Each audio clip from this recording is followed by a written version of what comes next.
Hi everybody, welcome to today's Christmas. Hi everybody, and welcome to today's Christmas special.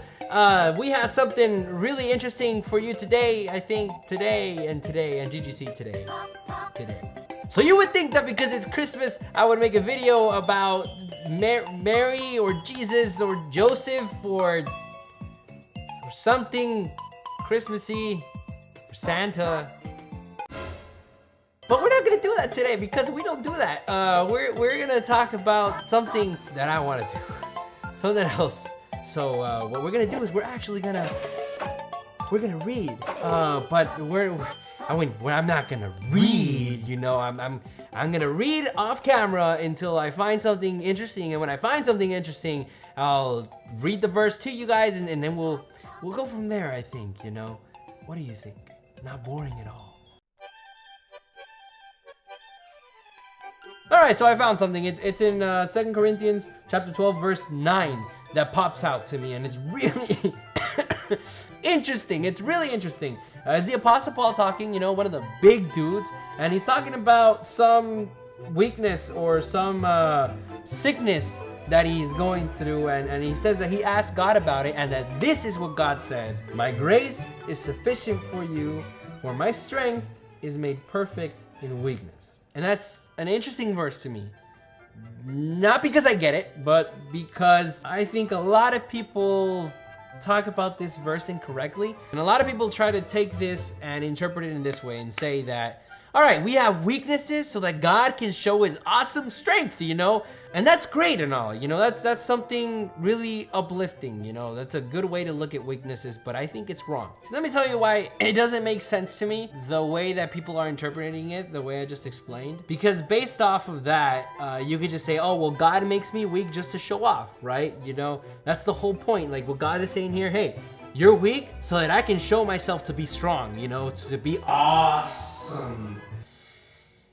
And that's just, it paints a picture of a God that's very full of himself. And I don't think that's what it's talking about here. Because it's not saying my grace is sufficient for you, for my strength is made amazing or is strong in weakness. He says my strength is made perfect in weakness. So God's saying that when you're weak, his strength is perfect.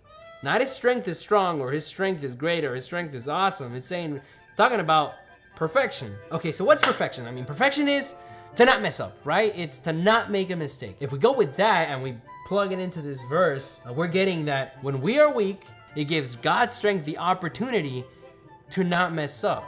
So that makes a lot more sense now. Because God does not allow us to be weak to show off his guns, right? I mean, he allows us to be weak so that in our weakness, we depend on him, and his strength can now have the opportunity to show up in our lives and do something that's perfect for us, you know, and to not mess up in our lives. So that makes sense. I'm human, right? You know, I make mistakes. I make mistakes all the time. I mean, I just made a mistake a couple minutes ago with the water. I dropped the water on the floor. Do not tell my mom. I'm serious.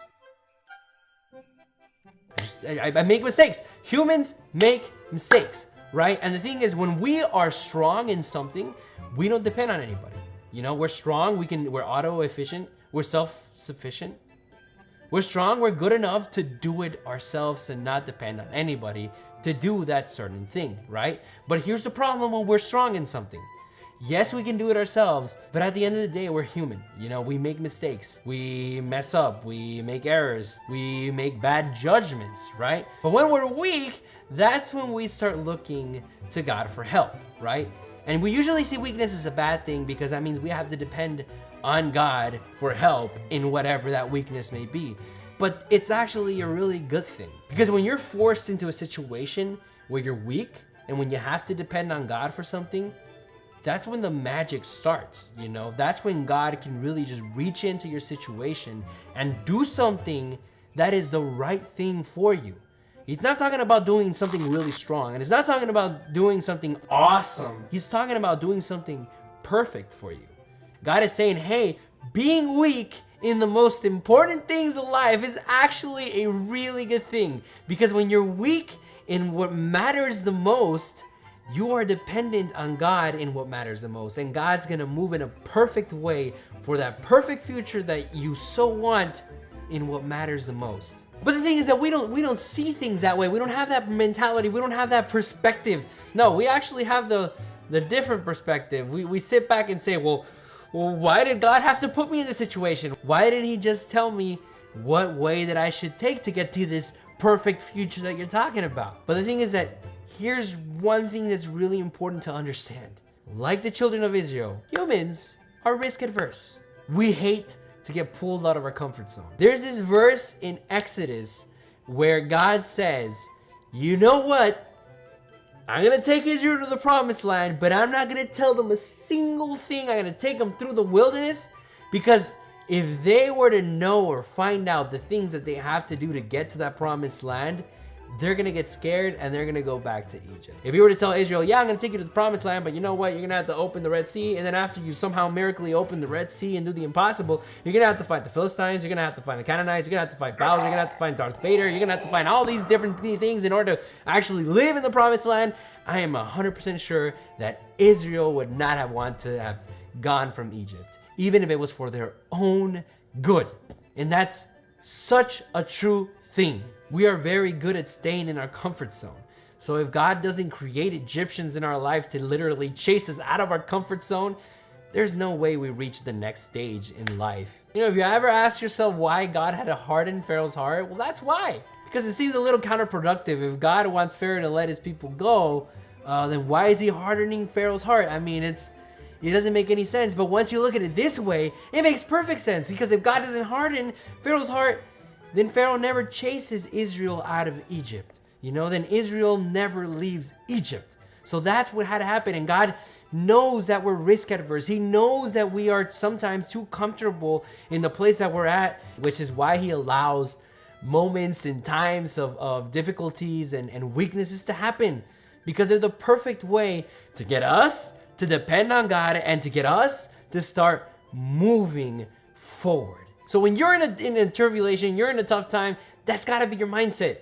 God is backing me into this difficult situation because this is the path that I need for my healing, or this is the path that I need for that thing God promised me, or this is the path that I need to become my own man or my own woman.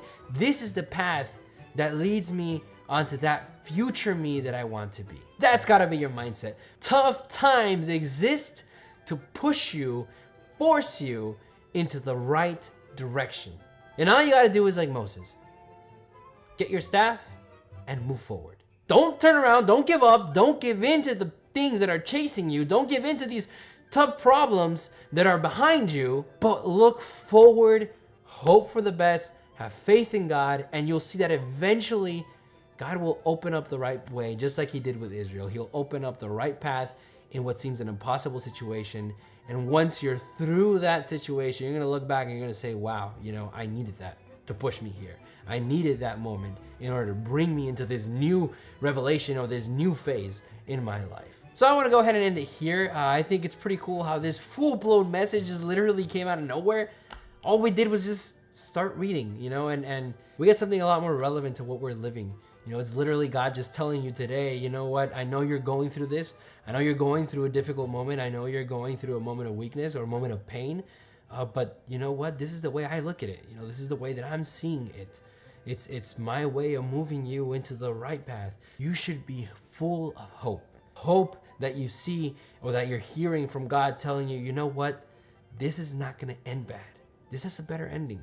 God is in control. And like we learned today, when you're not in control, his strength acts in a perfect way. It doesn't mess up. It guides you directly into what you perfectly need. So that was our message. I hope all of you have a very Merry Christmas. I hope this message really helped you out. I hope it was something that fills you with hope. You know, that's the whole point of everything that we do. And I hope to see you soon. I know this year hasn't been the most consistent year of them all, but we'll be back soon. And with that said, thank you all and have a Merry Christmas. Jesus power.